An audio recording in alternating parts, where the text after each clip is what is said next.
अगली खबर का रुख करते हैं। बिहार के पान किसानों के लिए नीतीश सरकार दोहरी खुशी लेकर आई है। मगही पान के एक्सपोर्ट की तैयारियों के बीच अब बिहार में ही पान के पत्ते का तेल निकाला जाएगा। इसके लिए इस्लामपुर स्थित मगही पान अनुसंधान केंद्र में संयंत्र लगाने की प्रक्रिया अंतिम चरण में है। देखिए ये रिपोर्ट। यूं तो आमतौर पर पान का हर कोई दीवाना होता है, लेकिन अगर शौकीन न भी हो तो मौके बेमौके ही सही आपने मीठे पान का एक बीड़ा अपने मुंह में जरूर दबाया होगा। लेकिन ये बात शायद आपको पता न हो कि जिस पान की गिल्लौरी से आप अपने होठों की लाली बढ़ाते हैं, उसमें लज्जत के साथ साथ गुणों का भंडार भी है। इसी कारण पान के पत्तों के साथ पान के तेल की भी खूब मांग होती है। बिहार में होने वाले मगही पान की देश भर में जबरदस्त मांग है।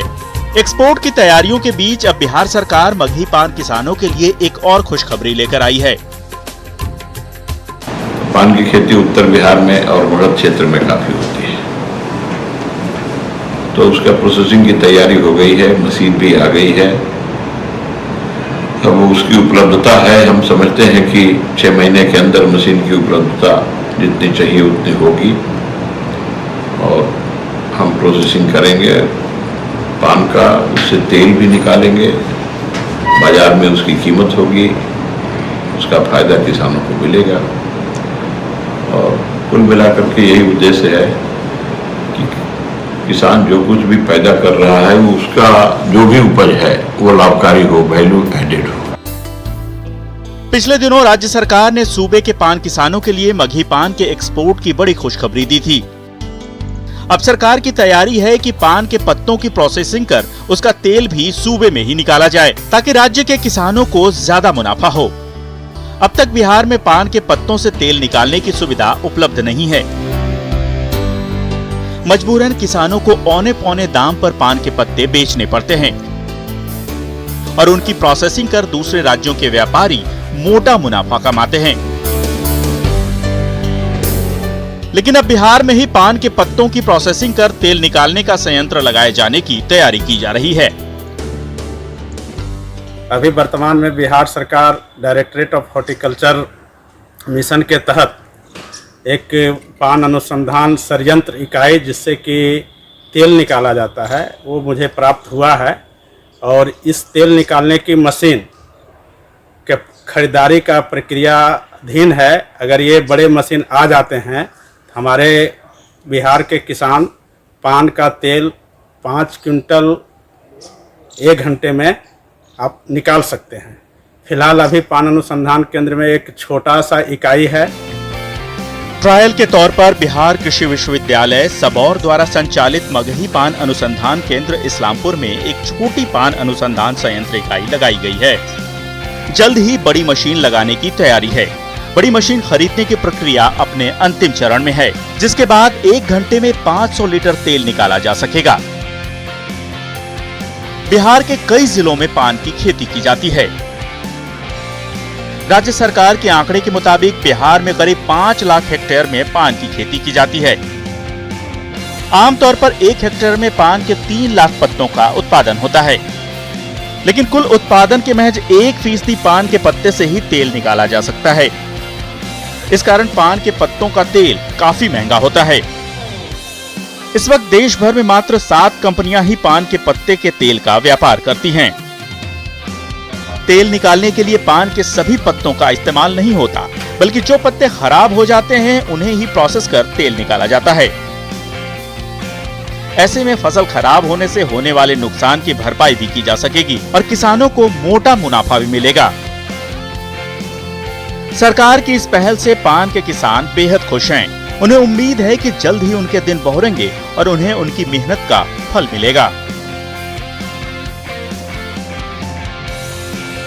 ठीक है, हम लोग को तो फायदा होगा करेगा, खास मेरे पूरे परिवार को फायदा होगा, समझिए ना। किसान को भी प्रॉफिट अच्छा होगा, जो कि उसको मतलब कि पान उपजाएगा तो 2 पैसा उसको प्रॉफिट होगा। ऐसे मतलब कि बढ़िया सब बनारस उपजा के ले जाते हैं, पैसा नहीं मिल पाता है और क्या।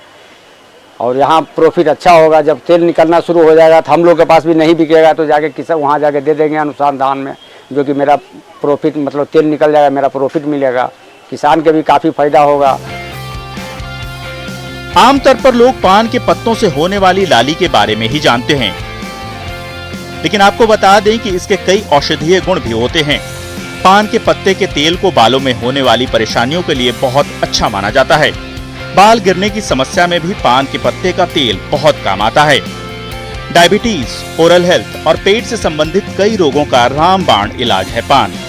लेकिन मांग के बावजूद राज्य के किसानों को इसकी उपज का बेहतर मुनाफा नहीं मिल पाता। लेकिन राज्य सरकार की कोशिशों के बाद अब तय है कि बहुत जल्द इन किसानों के दिन फिरने वाले हैं। शैलेंद्र कुमार, न्यूज़ 18, पटना।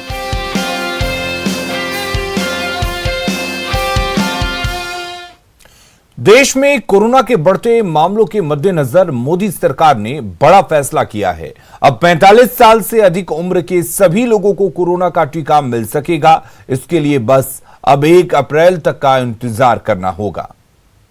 इससे ऊपर कोई भी हो जिसको बीमारी है या नहीं है, सबको वैक्सीन उपलब्ध होगा। होली पर सबसे बड़ी खुशखबरी, कोरोना टीका पर अच्छी खबर। 45 साल से ऊपर सबको टीका। जी हां, कोरोना से डरना नहीं, लड़ना है और इसके लिए सरकार ने टीकाकरण अभियान को और विस्तार दे दिया है। अब 45 साल के ऊपर के आयु के सभी लोगों को 1 अप्रैल से कोरोना का टीका मिलेगा। पहला फैसला ये कि 1 अप्रैल के बाद 45 से ऊपर कोई भी हो जिसको बीमारी है या नहीं है, सबको वैक्सीन उपलब्ध होगा। देश भर में कोरोना के बढ़ते संकट के मद्देनजर सरकार ने ये फैसला किया। कई सारी कंपनियां भी अपने स्टाफ को कोरोना टीका लगवाने के प्रयास में जुटी थी। ऐसे में अब 45 साल से ऊपर के सभी लोगों को टीका उपलब्ध होने से लोगों, सरकार और कंपनियों को बड़ी राहत मिलेगी। हालांकि इसके लिए एक प्रक्रिया पूरी करनी होगी। क्या है वो प्रक्रिया, ये भी जान लीजिए। टीके के लिए लोगों को रजिस्ट्रेशन कराना होगा। रजिस्ट्रेशन के बाद तय तारीख पर टीका केंद्र जाना होगा। सरकारी अस्पताल में टीका मुफ्त लगेगा। प्राइवेट अस्पताल में 2 डोज के 500 रुपए देने होंगे। पहली डोज के बाद 6 से 8 हफ्ते में दूसरी डोज लगेगी। कोरोना टीका का एक सर्टिफिकेट भी दिया जाएगा कि जो भी 45 के ऊपर है, सब लोग अपना नाम रजिस्टर करें और अपॉइंटमेंट लेकर वो टीका लगाए। अभी तक सीनियर सिटीजन्स और गंभीर बीमारियों से जूझ रहे 45 साल से ऊपर के लोगों को ही कोरोना का टीका दिया जा रहा है। लेकिन इस महीने की शुरुआत से ही देश भर में कोरोना के मामले तेजी से बढ़े हैं, जिसकी वजह से कोरोना टीकाकरण अभियान का विस्तार करना जरूरी माना जा रहा था। पिछले 24 घंटे की बात करें तो 40,611 नए मामले सामने आए। इस दौरान 29,735 लोग ठीक हुए, जबकि 197 लोगों की मौत हो गई। अकेले महाराष्ट्र में 24,645 लोग संक्रमित मिले। केरल, कर्नाटक और तमिलनाडु में नए मामले 1,000 के पार हैं। पंजाब, छत्तीसगढ़, एमपी और दिल्ली में भी कोरोना ग्राफ बढ़ा है। मास्क तो और भी 1.5 साल लगाना ही पड़ेगा। दूरी बनाए रखनी पड़ेगी, लेकिन और हाथ धोने ही पड़ेंगे बार बार। लेकिन एक करने की जरूरत है कि वैक्सीन लेने से अपने को एक बहुत इंपॉर्टेंट सुरक्षा कवच मिलता है। कोरोना संकट के मद्देनजर सरकार का टीकाकरण अभियान पूरी रफ्तार से जारी है और पिछले 24 घंटे में रिकॉर्ड 32.50 लाख लोगों को टीका दिया गया। अभी तक 4.83 करोड़ लोगों को वैक्सीन दी जा चुकी है, जिसमें 80 लाख लोगों को कोरोना टीके का दूसरा डोज दिया गया है। 1 अप्रैल से इस अभियान में 45 साल से ऊपर के सभी लोग और जुड़ जाएंगे, जिससे टीकाकरण अभियान और तेज होगा। Bureau report, news 18 network. Patna के ऊर्जा स्टेडियम में बीसीएल की दीवानगी सिर चढ़कर बोल रही है। चौथे दिन के पहले मुकाबले में दरभंगा डायमंड्स ने पटना पायलट्स को बेहद रोमांचक मैच में 1 रन से हरा दिया। श्रवण निरोध की 43 गेंदों में 78 रन की शानदार पारी भी पटना के काम नहीं आ सकी। बिहार क्रिकेट लीग का जुनून फैंस के सिर चढ़कर बोल रहा है। बीसीएल का पहला एडिशन राजधानी पटना के ऊर्जा स्टेडियम में खेला जा रहा है। टूर्नामेंट के चौथे दिन का पहला मुकाबला पटना पायलट्स और दरभंगा डायमंड्स के बीच खेला गया। बेहद रोमांचक मुकाबले में दरभंगा डायमंड्स ने पटना पायलट्स को 1 रन से हरा दिया। दरभंगा डायमंड्स ने पहले खेलते हुए 20 ओवरों में 8 विकेट के नुकसान पर 174 रन का स्कोर खड़ा किया था।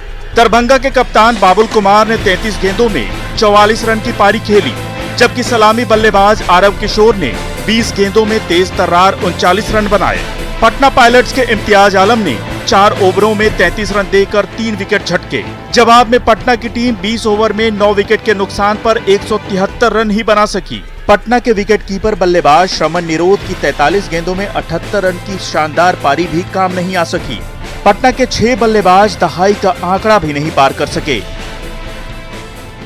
चौथे दिन का दूसरा मुकाबला गया ग्लैडिएटर्स और अंगिका एवेंजर्स के बीच खेला गया। इस मैच में अंगिका एवेंजर्स ने गया की टीम को हरा दिया। 20 से 27 मार्च तक चलने वाले इस टूर्नामेंट में 5 टीमें हिस्सा ले रही हैं। लीग चरण को मिलाकर इस टूर्नामेंट में कुल 11 मुकाबले खेले जाने हैं, जिनमें 8 लीग मैच और 2 सेमीफाइनल और 1 फाइनल मैच होगा। 24 मार्च को पहला मुकाबला भागलपुर बुल्स और अंगिका एवेंजर्स के बीच खेला जाएगा, जबकि दूसरा मैच पटना पायलट्स और गया ग्लैडिएटर्स के बीच होगा। दोनों सेमीफाइनल मैच 25 मार्च को खेले जाएंगे। फाइनल मैच 26 मार्च को होगा। बिहार में अपनी तरह का यह पहला क्रिकेट आयोजन है। हालांकि कोरोना के कारण स्टेडियम में दर्शकों को इजाजत नहीं मिली है, बावजूद इसके लोगों में बीसीएल की दीवानगी सिर चढ़कर बोल रही है। न्यूज़ 18 के लिए पटना से आनंद अमृतराज की रिपोर्ट।